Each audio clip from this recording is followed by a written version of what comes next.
ইয়াৰ বাবে মই লৈছো 200 গ্ৰাম পনীৰ পনীৰখিনি মই এনেকৈ কাটি লৈছো এটা ডাঙৰ জোখৰ বিলাহী আৰু মিডিয়াম সাইজৰ এটা পিয়াজ এনেকৈ পেষ্ট বনাই লৈছো এটা মই মিডিয়াম সাইজৰ পিয়াজ কাটি এনেকৈ ফুটিয়াই লৈছো এনেকৈ মই ফুটবোৰ উলিয়াই লৈছো তিনিটা কেঁচা জলকীয়া মই এনেকৈ ফালি লৈছো এচামুচ আদা নহৰু পেষ্ট লৈছো আৰু সৰু চামুচে এচামুচকৈ লৈছো পনীৰ মছলা মিট মছলা ধনিয়া পাউডাৰ জিৰা পাউডাৰ আৰু কাশ্মীৰ মিৰ্চ এনেকৈ লৈ লৈছো অকমান জিৰা লৈছো কেইটামান খিসমিস লৈছো মই আৰু কেইটামান বাদাম লৈছো আজি এটো বাদামে লম কাজু বাদামো লব পাৰিব আপোনালোকে এতিয়া মই পনীৰখিনি এনেকৈ ফ্ৰাই কৰি লৈছো পনীৰ ফ্ৰাই কৰিবলৈ সকলোৱে জানে গতিকে মই এইখিনি লো ফ্লেমত অলপ সময় ভাজি লম এয়া মোৰ পনীৰ ফ্ৰাই হৈ গৈছে এতিয়া মই এইখিনি টুকি থম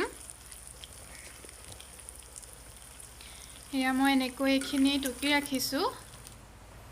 এতিয়া মই ইয়াতে দি দিছো পিয়াজখিনি যিখিনি মই ফুটিয়াই থৈছিলো এই পিয়াজখিনি মই অলপ সময় ভাজি লম এয়া এনেকৈ ভাজি লৈছো বৰ বেছি ভাজিব নালাগে এইখিনি হৈ গৈছে এতিয়া মই বাছি থকা তেলখিনিতে দি দিছো জিৰাকিটা মই ফুটাই লৈছো ইয়াতে মই দি দিম এতিয়া ফালি থোৱা জলকীয়া কিটা আপোনালোকে বেছি জলকীয়া যদি খাই বেছি দি দিব এতিয়া মই ইয়াতে দিম আদা নহৰু পেষ্টটো দিছো মই ইয়াতে ঢালি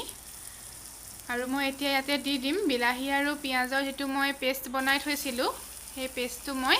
ইয়াতে ঢালি দিম গেছৰ জুইটো লো টু মিডিয়াম ফ্লেমত ৰাখিব গুটেইখিনি মই ধুনিয়াকে লৰাই লৈছো অলপ সময় এইখিনি ভাজিব লাগিব এতিয়া মই ইয়াতে হালধি দিম সৰু চামুচে এচামুচ দিছো হালধি আৰু মই গুটেইখিনি অকমান লৰাই লম এতিয়া মই যিখিনি পাউডাৰ মছলা আছিলে পাউডাৰ মছলাখিনি মই গুটেইখিনি ইয়াতে ঢালি দিম আসলতে এইটো ৰেচিপি যি সকলে দৈ নেখায় তেওঁলোকৰ বাবে আসলতে পনীৰ দো পিয়াজা ৰেচিপি দৈ দিলে বহুত ধুনিয়া হয় কিন্তু মই নিজেও দৈ নেখাও গতিকে মই এনেকৈ বনাই খাও খাবলৈ কিন্তু খুবেই ভাল হয় এতিয়া এইখিনি মই ধুনিয়াকে লৰাই লৈছো এইখিনি ভাজা হৈ গৈছে এতিয়া পানী দিবলৈ হৈছে মই ডাঙৰ গিলাসেৰে ইয়াতে এগিলাস পানী দিছো আপোনালোকে যদি বেছি মানুহৰ বাবে বনাই পানীটো বেছিকে দিব আৰু বস্তুখিনিও বেছিকে লব লাগিব সেইমতে এতিয়া মই ইয়াতে জোখমতে নিমখ দিম যেহেতু আগতে নিমখটো দিলে নিমখৰ জোখটো পোৱা নাযায় গতিকে এতিয়া দিছো ইয়া চাওকচোন এইখিনি উতলি গৈছে ধুনিয়াকে গেছৰ জুইটো মই হাই কৰি ৰাখিছো এতিয়া মই পনীৰখিনি ইয়াতে ঢালি দিম পনীৰখিনি দি দিছো লৰাই লৈছো এবাৰ আকৌ এইখিনি ধুনিয়াকে উতলি গৈছে লাহে লাহে ডাঠু হৈছে এতিয়া মই যিখিনি ফ্ৰাইড অনিয়ন আছিলে হেতে মই ঢালি দিম আপোনালোকে মন কৰিব ফ্ৰাইড অনিয়ন দিয়াৰ পিছত এইখিনি বৰ বেছি সিজাই থাকিব নালাগে গেছৰ জুইটো কমাই ৰাখি অলপ সময় সিজালেই হৈ যাবগে এতিয়া মই যিকিটা বাদাম আৰু খিসমিস লৈছিলো সেইকিটা মই ইয়াতে দি দিম ইয়া মই এইখিনি ইয়াতে ঢালি দিছো গুটেইখিনি ধুনিয়াকে লৰাই লম আৰু অলপ সময় সিজালে মোৰ এইখিনি ৰেডি হৈ যাব ইয়া মোৰ এইখিনি লাহে লাহে হৈয়ে গৈছেগে